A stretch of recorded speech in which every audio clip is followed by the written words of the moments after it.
Қайырлы күн, құрметті көрермен. Сіздермен бірге кезекті жәдігер баян бағдарламасы. Бүгінгі тақырып Жанкент қалашығына жүргізілген археологиялық зерттеулер нәтижесінен табылған керамикалық саптаяқтарға арналмақ.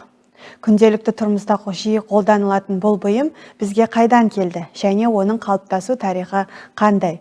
Саптаяқтардың пайда болуы мен дамуы адамзат мәдениетімен тығыз байланысты.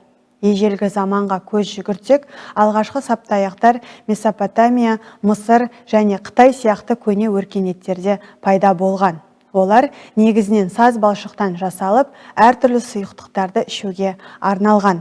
Саптаяқтардың пайда болу тарихы тереңде жатыр. Алғашқы ыдыстар ежелгі дәуірлерде саз балшықтан, ағаштан және тастан жасалған. Олар сусын ішуге ғана емес, тағам сақтауға да қолданылған. Уақыт өте келе, адамдар ыдыстың ыңғайлылығына мән бере бастады. Сол кезде тұтқасы бар саптаяқтар пайда бола бастады. Қазіргі таңда саптаяқтар күнделікті тұрмыстың ажырамас бөлігі. Ол әртүрлі пішінде, көлемде және дизайнда шығарылады.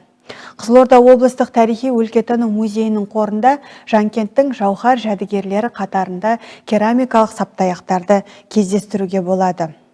Бұл саптаяқтар сұйықтықтарды ішуге арналған дүние.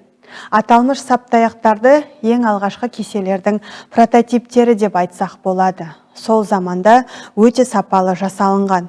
Оғыздарға тән ою өсімдік тектес ою өрнектермен безендірілген және де қызыл түсті ангоппен боялған.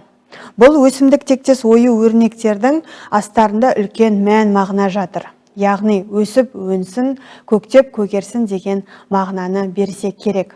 9-11 ғасырлармен мерзімделетін бұл бұйымдар тығыз иленіп, сапалы өңделген саз балшықтан жасалынған. Қабырғалары жұқа, бүйір қабырғаларына арнайы тұтқасы бар. Қала тұрғындарының сол уақыттағы күнделікті тұрмысында қолданылған.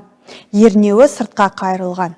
Саптаяқтардың өлшемдері, яғни бірінші саптаяқтың биіктігі 11 см, ернеуінің диаметрі 7 см және де түбінің диаметрі 5 см.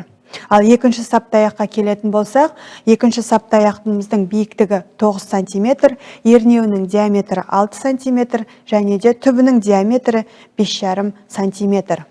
Мамандардың айтуынша саптаяқтар экспортқа, яғни сыртқы саудаға шығарылмаған, жергілікті жерде пайдаланылған. Бұл саптаяқтар тек қана оғыздар кезеңінде ғана көптеп табылған. Бұл керамикалық жәдігерлер Жанкент қалашығында қыш өнерінің жоғары деңгейін, сондай-ақ оғыз дәуіріндегі қала тұрғындарының тұрмыс тіршілігі мен мәдени талғамын көрсетеді. Жанкент қалашығы алдағы уақытта да көптеген жәдігерлермен қызықтыратыны сөзсіз. Келесі кездескенше аман сау болайық.